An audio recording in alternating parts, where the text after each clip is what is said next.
السلام علیکم ورحمۃ اللہ تعالی وبرکاتہ۔ نحمده ونصلي ونسلم على رسوله الكريم اما بعد فاعوذ بالله من الشيطان الرجيم بسم الله الرحمن الرحيم ان الله وملائكته يصلون على النبي يا ايها الذين امنوا صلوا عليه وسلموا تسليما اللهم صل على سيدنا ومولانا محمد معدن الجود والكرم وآله الكرام وابنه الكريم وبارك وسلم صلاة وسلاما عليك يا رسول الله صلی اللہ تعالی علیہ وسلم۔ تو تولیت یعنی متولی بنانے کا بیان جاری، اس کے تعلق سے کچھ مسائل اس سے پہلے بھی بیان کیے گئے، اب اور کچھ سوالات شامل کر رہے ہیں۔ سب سے پہلا سوال یہ ہے کہ متولی کسی دوسرے کو اپنی جگہ متولی بنا سکتا ہے کہ نہیں بنا سکتا؟ یعنی ایک آدمی جس کو پہلے سے متولی بنایا گیا ہے وہ چاہ رہا ہے کہ اپنی جگہ پہ کسی دوسرے کو بنا دے، تو فرماتے ہیں متولی اپنی حیات و صحت میں، یعنی اپنی زندگی میں اور صحت میں یعنی تندرستی کے زمانے میں، کبھی ایسا ہوتا ہے کہ آدمی بیمار ہو گیا اور وہ بیماری آخری بیماری ہوتی ہے جس کو مرض الموت کہا جاتا ہے، کہ اسی میں اس آدمی کا انتقال ہو جاتا ہے، وہ جو بھی اس میں تصرفات کرتا ہے ان تصرفات کا اعتبار نہیں ہوتا، کیونکہ مرض الموت میں آدمی کو صحیح ہوش نہیں ہوتا، اس کے حواس سلامت نہیں ہوتے، یا یہ کہ بہت سے کام وہ جانبداری کے ساتھ کرتا ہے کیونکہ وہ اب دنیا سے جانے والا ہے، تو کچھ بھی بول دے گا وہ، تو اس کی بات کا اسی وجہ سے مرض الموت میں بہت سی چیزوں کا اعتبار نہیں ہوتا۔ تو صحت کے زمانے میں یعنی تندرستی کے زمانے مرض الموت سے پہلے اور اپنی زندگی میں دوسرے کو اپنا قائم مقام کرنا چاہتا ہے تو یہ جائز نہیں ہے، مگر جب کہ عموماً تمام اختیارات اسے سپرد ہوں، یعنی جب متولی بنایا تو اس کو پورا پاور دے دیا گیا، اس کو یہ پاور بھی دے دیا گیا کہ تو اگر دوسرے کو متولی بنانا چاہے تو بنا سکتا ہے، تو اختیار یہ بھی مل گیا تو اب یہ کر سکتا ہے، یعنی وہ آگے متولی بنانے کا اسے اختیار دے دیا گیا تو اب وہ متولی بنا سکتا ہے۔ ہاں، متولی کو یہ اختیار ہے کہ مرتے وقت دوسرے کے لیے تولیت کی وصیت کر جائے، وصیت کر کے گیا ہے تو اب یہ دوسرا جو جس کے لیے وصیت کی ہے وہ اس کے بعد متولی ہوگا۔ آگے سوال ہے کہ متولی مسجد کا انتقال ہو گیا، اہل محلہ نے اپنی رائے سے بغیر اجازت قاضی کسی کو متولی مقرر کیا تو کیا حکم ہے؟ کیونکہ پہلے ہی ہم پڑھ چکے ہیں کہ متولی بنانے کا اختیار قاضی شرع کو ہے، قاضی شرع کے پاس جائیں گے مسئلہ لے کر کہ ہمارے یہاں متولی کا کیا کیا جائے، متولی کا انتقال ہو گیا تو پھر دیکھا جائے گا، قاضی اگر مقرر کرتا ہے۔ لیکن یہاں بات کیا ہے کہ قاضی کی اجازت کے بغیر ہی محلے والوں نے کسی کو بنا دیا، تو جواب دیتے ہیں متولی مسجد کا انتقال ہو گیا اور اہل محلہ نے اپنی رائے سے بغیر اجازت قاضی کسی کو متولی مقرر کیا تو اصح یہ ہے کہ یہ شخص متولی نہیں، کیونکہ جب قاضی شرع کی اجازت ضروری ہے اور انہوں نے اجازت کے بغیر بنایا ہے تو ان کا بنانا درست نہیں ہوا، کہ متولی مقرر کرنا یہ قاضی کا کام ہے، یہ اصل مذہب تو یہی ہے۔ ظاہر یہ ہے کہ یہ حکم سلطنت اسلام کے لیے ہے، جب اسلامی حکومت ہوا کرتی تھی، جب بادشاہ اسلام ہوا کرتی تھی، وہ بادشاہ اسلام ہوا کرتے تھے، اس وقت کا یہ معاملہ ہے جہاں قاضی ہوتے تھے اور وہ ان امور کو انجام دیتے تھے، یہ سب فیصلے قاضی کیا کرتے تھے، مسجدوں میں امام کس کو رکھنا ہے، مسجدوں میں مؤذن کس کو رکھنا ہے، متولی کس کو بنانا ہے، نکاح کے معاملات، طلاق کے معاملات، آپس میں جائیداد وغیرہ کے معاملات، میراث کے معاملات، یہ سب وہ قاضی دیکھا کرتے تھے۔ لیکن اب تو قاضی پائے نہیں جاتے ہیں، اور چونکہ اس وقت ہندوستان میں نہ تو قاضی ہے نہ اسلامی حکومت ہے، ایسی حالت میں اگر اہل محلہ کا متولی مقرر کرنا صحیح نہ ہو تو اوقاف بغیر متولی کے رہ جائیں گے اور اس کی وجہ سے وہ ضائع ہو جائیں گے، کیونکہ متولی تو ضروری ہے دیکھ بھال کے لیے، وقف کی حفاظت کے لیے۔ تو اب یہاں پر اگر یہ کہیں، اگر ہم یہ حکم جو صحیح اصل مذہب ہے اس کے اعتبار سے اگر یہ حکم جاری کر دیں کہ اہل محلہ متولی نہیں بنا سکتے، اگر وہ متولی بنائیں گے تو درست نہیں ہوگا، تو پھر معاملہ گڑبڑ ہو جائے گا۔ تو زمانے کی ضرورت کو دیکھتے ہوئے اور یہاں کے حالات کو دیکھتے ہوئے، ملک کو دیکھتے ہوئے کہ یہاں پہ اسلامی حکومت نہیں ہے اور قاضی بھی نہیں پائے جاتے، فرماتے یہاں کی ضرورتوں کا خیال کرتے ہوئے دوسرے قول پر جس کو غیر اصح کہا جاتا ہے فتویٰ دینا چاہیے، یعنی اہل محلہ کا متولی مقرر کرنا جائز ہے، اور جس سے یہ لوگ مقرر کریں گے وہ جائز متولی ہوگا، اور اس کے تصرفات مثلاً کرایہ وغیرہ پر دینا، پھر ان کو ضرورت میں صرف کرنا، یہ سب جائز ہے۔ اور اب تو عام طور پر یہی ہوتا ہے، محلے والے مل کر ہی بناتے ہیں، یا مسجد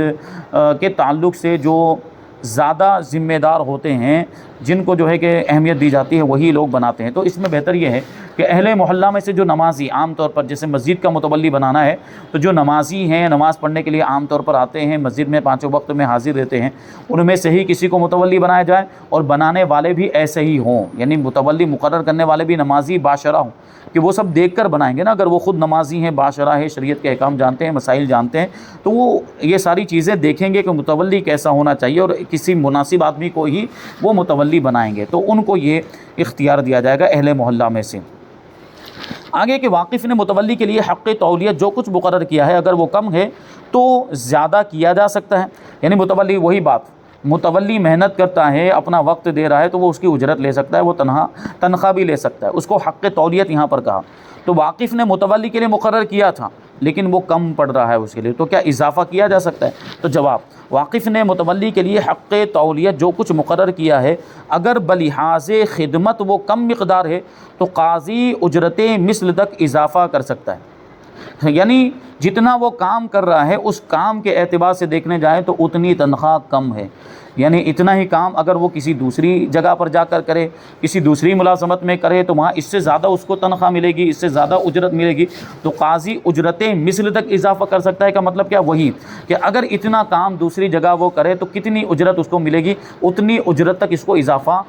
قاضی کو اضافہ کرنے کا اختیار ہوگا۔ یہ بھی قاضی شرع کا معاملہ ہے۔ اب یہاں پر جیسے مثال کے طور پر یوں سمجھے کہ کوئی متولی ہے جو محنت کر رہا ہے اور اس کو مثال کے طور پر 1000 روپے دیے جا رہے ہیں، جبکہ اتنا ہی کام اگر وہ دوسری جگہ کرے تو اس کے لیے 3000 روپے ہونے چاہیے۔ تو اب یہ قاضی شرع کے پاس جائے گا اور کہے گا کہ جو مقدار جو تنخواہ مجھے دی جا رہی ہے وہ میری خدمت کے مطابق نہیں ہے، وہ کم ہے، اور قاضی شرع اس کی جانچ کرے گا، دیکھے گا کہ یہ کتنا کام کرتا ہے اور پھر وہ اس میں اضافہ کر دے گا، لیکن اجرت مثل تک ہی اضافہ کر سکتا ہے، اس سے زیادہ اضافہ نہیں کر سکتا، یعنی اتنی خدمت اور اتنے کام کی اجرت دوسری جگہ پر اس کی تنخواہ 3000 روپے تو قاضی 4000 روپے نہیں کروا سکتا۔ آگے سوال کہ کیا متولی اپنی اولاد میں سے کسی کو وقف کا اجیر رکھ سکتا ہے؟ یعنی اپنی اولاد ہی میں سے کسی کو یہ اختیار دے دیں، کسی کام کرنے پر اجیر رکھنے کا مطلب کسی کام کرنے پر مزدور بنا لینا، اپنی اولاد میں سے کسی کو، جیسے مسجد کے بہت سارے کام ہوتے ہیں تو متولی نے یہ کیا کہ اپنی اولاد میں سے کسی کو مزدور رکھ لیا کہ یہ کام تجھے کرنا ہے اور اتنی اتنی میں تنخواہ تجھے دوں گا۔ اجیر کا یہ مطلب ہوتا ہے، جیسے ہم عام طور پر کسی دوسرے سے بھی کام کرواتے ہیں، جیسے گھر بنوانے کا، تعمیر کروانے کا جو کام ہوتا ہے تو وہ اجیر ہوتے ہیں ہمارے، وہ کام کرنے کے لیے ہمارے پاس آتے ہیں، گویا کہ وہ مزدور ہو گئے، وہ کام مکمل کرتے تو ان کو اس کی اجرت دی جاتی ہے۔ تو ایسا ہی کوئی کام مسجد میں، اور ہو سکتا ہے متولی کا کوئی بیٹا اس کی مہارت رکھتا ہو، تعمیر کا کام آ گیا جیسے، اور اس نے اپنے بیٹے کو ہی رکھ لیا اور اس کی اجرت دے رہا ہے، تو کیا حکم ہے؟ فرماتے ہیں متولی نے اپنی اولاد یا اپنے باپ دادا کے ہاتھ پر وقف کی کوئی چیز بیع کر دی، یعنی بیچ دیا، یا ان کو نوکر رکھا یا اجرت پر ان سے کام کرایا، یہ سب ناجائز ہے کیونکہ وہ اس کے گھر والے ہیں، وہ گھر سے تعلق رکھتے ہیں۔ اور سب سے پہلی بات کہ وقف کی چیز تو بیچنا جائز ہی نہیں ہے، اور ان لوگوں سے یہ کام نہیں کروا سکتا کیونکہ اس میں خیانت کا زیادہ اندیشہ ہے، اس کے رشتہ دار ہیں، اس کے گھر والے ہیں، اس کی اولاد میں سے اس کے باپ دادا ہیں، ہو سکتا ہے زیادہ اجرت دے دے گا وہ، اس وجہ سے مناسب نہیں ہے۔ فرماتے جس زمین کی آمدنی وقف ہے متولی اس میں مکان بنا کر کرائے پر دے یا فصل اگائے۔ کبھی زمین وقف کی جاتی ہے تو وقف کرنے والے نے یہ کہا تھا کہ اس زمین کی جو بھی آمدنی ہوگی وہ جو ہے کہ وقف کہلائے گی، یعنی جن لوگوں کے لیے اس نے وقف کیا ہے وہ آمدنی ان کے لیے صرف کی جائے گی۔ تو اب یہ وقف کی آمدنی، وہ زمین کی جو آمدنی ہے اس کو کیسے یوز کیا جائے گا؟ چاہے اس کو جو ہے کہ وہاں پر تو مکان بھی بنایا جا سکتا ہے، زمین میں مکان بنا دیا، اب اس کو کرائے پر دیا تو یہ بھی آمدنی ہوئی، یا جو کہ اس میں فصل اگائی یعنی کھیتی باڑی کی اس میں، اب اس کو بیچا جائے گا تو اس سے بھی آمدنی ہوگی، تو آمدنی کے دو ذریعے ہو گئے، زمین سے آمدنی کے دو ذریعے، تو کون سا ذریعہ وہ اپنائے گا؟ کیا اس میں مکان بنا کر کرائے پر دے گا یا اس میں کھیتی اگائے گا؟ تو فرماتے ہیں اگر وقفی زمین شہر سے متصل ہو، شہر سے ملی ہوئی ہو، اور یہ دیکھتا ہے کہ مکانات بنوانے میں آمدنی زیادہ ہوگی اور کھیت رکھنے میں آمدنی کم ہے تو مکانات بنوا کر کرائے پر دے سکتا ہے، اور اگر مکانات میں بھی اتنا ہی نفع ہوگا جتنا کھیت رکھنے میں ہوگا تو مکان بنوانے کی اجازت نہیں، کیونکہ زمین کا عام طور پر استعمال کھیتی باڑی کے لیے ہوتا ہے، لیکن یہاں شہر کی بات اس لیے کر رہے ہیں کہ شہر سے متصل ہو تو وہاں مکانات کی زیادہ ضرورت ہوتی ہے، کرائے پر وہاں دیا جائے تو زیادہ فائدہ بھی ہوگا۔ تو یہی بات پہلے بھی آ چکی بار بار کہ جس چیز میں وقف کا زیادہ فائدہ ہو وہ کام کیا جائے۔ آگے ایک اور سوال ہے، وقف کی زمین میں کسی نے مکان بنایا تو وہ مکان کس کا ہے؟ فرماتے ہیں وقفی زمین میں متولی نے مکان بنایا، چاہے وقف کے روپے سے بنایا یا اپنے روپے سے بنایا، مگر وقف کے لیے بنایا یا کچھ بھی نیت نہیں کی،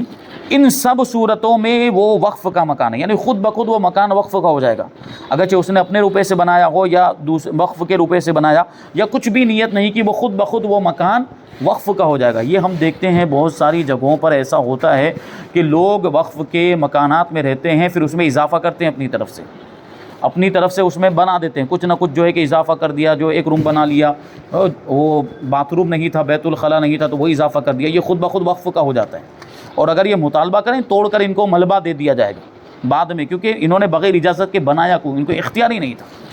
تو یہاں بات چل رہی ہے کہ متولی نے خود بنایا تو وہ مکان وقف کا ہے، اور اگر اپنے روپے سے بنایا اور اپنے ہی لیے بنایا اور اس پر گواہ بھی کر لیا تو خود اس کا ہے، اور دوسرا شخص بناتا اور کچھ نیت نہ کرتا جب بھی اسی کا ہوتا۔ ٹھیک ہے، یعنی دوسرا کوئی شخص، یہاں متولی کی بات چل رہی ہے، کیونکہ متولی وقف کا ذمہ دار ہوتا ہے اور وقف کے اندر یہ اس طرح کے کام کرتے رہتا ہے، تعمیر وغیرہ کے، وہاں پر اس نے اپنے روپے سے بنایا یا وقف کے روپے سے بنایا یا کچھ بھی نیت نہیں کی تو وقف کا ہو جاتا ہے، اور دوسرے شخص نے بنایا اس کا مطلب ہے کہ اس نے اپنے لیے بنایا تو وہ اس کا ہوگا کا مطلب یہ نہیں ہے کہ یہاں پہ وقف میں اس کو رکھنے کی اجازت ہے۔ اگر وقف کو حاجت ہے اس جگہ کو خالی کرنے کی تو یہ مکان توڑ کر پھینک دیا جائے گا، جبکہ اس نے بغیر اجازت کے بنایا ہوگا۔ متولی نے وقف کی مرمت وغیرہ میں اپنا ذاتی روپیہ صرف کر دیا اور یہ شرط کر لی تھی کہ واپس لے لوں گا تو کیا حکم ہے؟ بسا اوقات ایسا ہوتا ہے ٹرسٹی اپنی طرف سے اپنی جیب میں سے نکال کر دے رہے، پیسے تو بینک میں ڈال دیتے ہیں، اکثر مسجدوں کے حالات یہ ہیں کہ جو بھی پیسے آئے وہ بینک میں چلے گئے، اب یہاں ضرورت پیش آئے تو متولی نے اپنی طرف سے اپنی جیب میں سے نکال کر 10,000 12,000 روپے دے دیا، تو اب یہ جو اس نے تو یہ سوچ کر دیا ہے کہ میں ابھی دے رہا ہوں اور بعد میں جب وہ بینک میں سے آئیں گے تو میں لے لوں گا۔ تو فرماتے ہیں متولی نے وقف کی مرمت وغیرہ میں اپنا ذاتی روپیہ صرف کر دیا اور یہ شرط کر لی تھی کہ واپس لے لوں گا تو واپس لے سکتا ہے، کیونکہ وہ تو پیسے اس کے ہی ہیں۔ اور اگر وقف کا روپیہ اپنے کام میں صرف کر لیا، الٹا اس کا برعکس،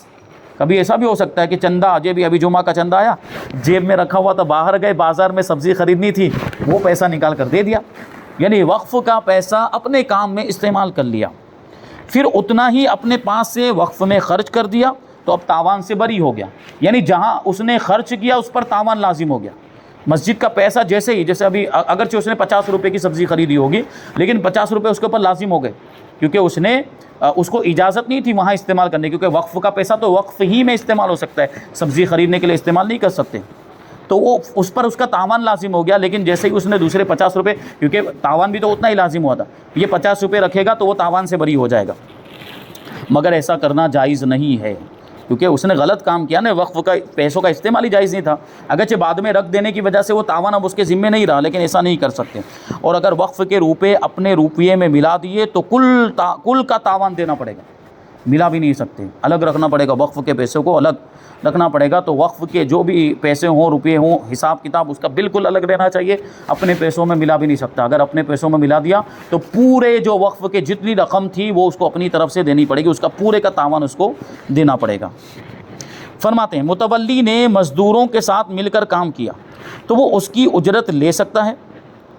تو متولی نے اگر مزدوروں کے ساتھ وہ کام کیا جو مزدور کرتے ہیں اور اس کے فرائض میں سے یہ کام نہ تھا تو اس کی اجرت متولی نہیں لے سکتا۔ مطلب کیا ہوا کہ متولی کے ذمے جو کام ہیں ان کاموں میں سے اگر وہ کوئی کام کرتا ہے تو اس کی اجرت لے سکتا ہے، لیکن اگر کوئی کام ایسا ہے جو متولی کی ذمہ داری میں آتا ہی نہیں ہے پھر بھی وہ کر رہا ہے، جیسے عام طور پر جیسے تعمیر کا کام متولی لوگ نہیں کرتے اور ان کا وہ کام بھی نہیں ہوتا، وہ تو کڑیے آتے ہیں، جو معمار ہوتے ہیں وہ آتے ہیں وہ کرتے ہیں، اب اس میں اس نے تھوڑا ہاتھ بٹا دیا، اس میں جو ہے کہ تھوڑی سی محنت اس نے کر لی تو وہ اس کی اجرت نہیں لے سکتا، وہ اس کی طرف سے مانا جائے گا اس نے بھلائی کی، اس نے جو ہے نیکی کے طور پر یہ کام کیا۔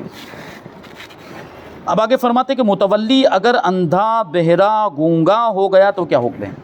یعنی جب اس کو متولی بنایا تھا تب وہ صحیح سالم تھا، اس کے اعضاء سلامت تھے، آنکھیں بھی سلامت تھیں، زبان بھی سلامت تھی، لیکن بعد میں جا کر کوئی ایسی کیفیت پیدا ہو گئی، تو جیسے کبھی ایسا عمر زیادہ ہو جانے کی وجہ سے آنکھوں کی روشنی چلی جاتی ہے اور کانوں میں سننا بھی کم ہو جاتا ہے، سماعت، قوت سماعت جو ہے کہ وہ کمزور ہو جاتی ہے، تو ایسی صورت میں کیا کیا جائے گا؟ فرماتے متولی اگر اندھا بہرا گونگا ہو گیا مگر اس قابل ہے کہ لوگوں سے کام لے سکتا ہے تو حق تولیت ملے گا ورنہ نہیں، یعنی دوسرے سے کام کروا سکتا ہے، ابھی اس کے اندر اتنی طاقت ہے، اور تو اس صورت میں ابھی بھی وہ متولی ہے اور وہ دوسرے سے کام کروائے گا، تو اس کی وہ جو کچھ بھی محنت ہوگی وہ اس کی اجرت لے سکتا ہے۔ لیکن اگر بالکل بھی قابل نہیں رہ گیا، بالکل بھی اب کام کاج نہیں کر سکتا، دوسرے سے بھی نہیں کروا سکتا، تو اب یہ متولی نہیں۔ آگے ایسا ہی ملتا جلتا سوال ہے کہ متولی اگر پاگل ہو گیا تو کیا حکم ہے؟ جواب، متولی کو جنون مطبق ہو گیا۔ جنون مطبق کا کیا مطلب؟ فرماتے ہیں یعنی 1 سال تک جنون کو گزر گیا، پاگل پن جو اس کا ہے وہ 1 سال تک جاری رہا، بیچ میں اس کو بالکل بھی پاگل پن سے افاقہ نہیں ہوا، تو یہ پاگل پن مراد ہے جو 1 سال تک جاری رہا، تو تولیت سے علیحدہ کر دیا جائے گا۔ یعنی اگر ایسا پاگل پن کا اس کا معاملہ ہے کہ پورے 1 سال تک وہ پاگل ہی رہا، تو پھر ظاہر سی بات ہے وہ اب اس کو ابھی متولی رکھیں گے تو پھر مسجد اور وقف کا کام کیسے ہو پائے گا، تو اس کو الگ کر دیا جائے گا۔ اور اگر یہ شخص اچھا ہو گیا اور کام کے لائق ہو گیا تو اسے تولیت پر معمور کیا جا سکتا ہے، یعنی دوبارہ اسے متولی بنایا جا سکتا ہے۔ جیسے 1 سال تک وہ پاگل رہا، اس کو پہلے ہٹا دیا پاگل ہونے کی وجہ سے، پھر کچھ دن گزرے، علاج وغیرہ کیا ہو سکتا ہے، علاج وغیرہ کرایا اور وہ اچھا ہو گیا، صحیح سالم، وہی عقل وغیرہ سب، ہوشیاری سمجھداری سب واپس آ گئی، تو اگر اس کو بنانا چاہتے ہیں تو دوبارہ بنا سکتے ہیں۔ آخری سوال ہے اس باب کا کہ متولی پر کسی نے طعن کیا کہ خائن ہے تو کیا حکم؟ یعنی کسی نے اس پر یہ الزام لگایا کہ یہ خیانت کرتا ہے، حساب کتاب میں گڑبڑ کرتا ہے، جیسے ہوتا ہے نا عام طور پر متولی کے بارے میں لوگ اس طرح کی باتیں کرتے ہیں کہ یہ لوگ ایسا کرتے ہیں وغیرہ، تو پھر ایسی صورت میں کیا کیا جائے گا اگر کسی نے خیانت کا الزام لگایا؟ فرماتے ہیں متولی پر کسی نے طعن کیا کہ مثلا یہ خائن ہے یعنی خیانت کرنے والا ہے، تو فقط لوگوں کے کہہ دینے سے اس کا حق تولیت باطل نہیں ہوگا، یعنی وہ بدستور متولی رہے گا۔ لوگ تو جھوٹ بھی بول سکتے ہیں نا، کبھی ایسا ہو سکتا ہے کہ ہاں چلو واقعی متولی سے کچھ گڑبڑ ہوئی ہے، حساب و کتاب میں اس نے کچھ معاملہ کیا ہے، خیانت کی ہے،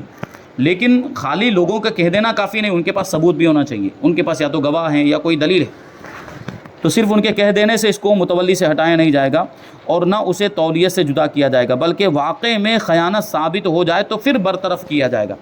یعنی کسی دلیل سے، کسی گواہ سے، کسی ثبوت سے ثابت ہو جائے تو پھر اس کو ہٹا دیا جائے گا، اور حق بھی بند ہو جائے گا، یعنی پھر اس کی اجرت بھی بند ہو جائے گی، اور اگر پھر اس کی حالت درست اور قابل اطمینان ہو جائے تو پھر اسے متولی کر دیا جائے اور حق تولیت بھی دیا جائے، یعنی ایک بار اس کی خیانت ثابت ہو چکی تو اس کو نکال دیا گیا تھا، حساب کتاب میں گڑبڑ کی تھی تو اس کو نکال دیا گیا تھا، اب وہ بعد میں اس نے توبہ کر لی، مان لیجئے اس نے تاوان بھی دے دیا، جو کچھ بھی گڑبڑ ہوئی تھی حساب کتاب میں سب اس نے برابر کر دیا، اس نے توبہ کر لی اور وہ توبہ پر قائم بھی رہا، یعنی ایک عرصے تک لوگوں نے اس کو دیکھا کہ اب اس کا معاملہ بالکل درست ہو گیا، بڑی ایمانداری کے ساتھ کام کرتا ہے، دوسرے معاملات کے اندر دوسرے لوگوں کے ساتھ اچھی طرح سے پیش آتا ہے، تو اب اس کو متولی بنانا چاہیں تو بنا سکتے ہیں۔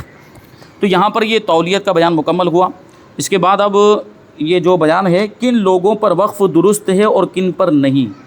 کہاں پر وقف کیا جا سکتا ہے، کن لوگوں کے لیے وقف کیا جا سکتا ہے، کن لوگوں کے لیے نہیں کیا جا سکتا، یہ بھی بہت اہم باب ہے، اس کو انشاءاللہ آئندہ شامل کریں گے۔ اللہ تبارک و تعالیٰ کی بارگاہ میں دعا ہے کہ جو کچھ بھی بیان ہوا اس پر ہم سب کو عمل کرنے کی توفیق عطا فرمائے۔ وما علینا الا البلاغ۔ السلام علیکم۔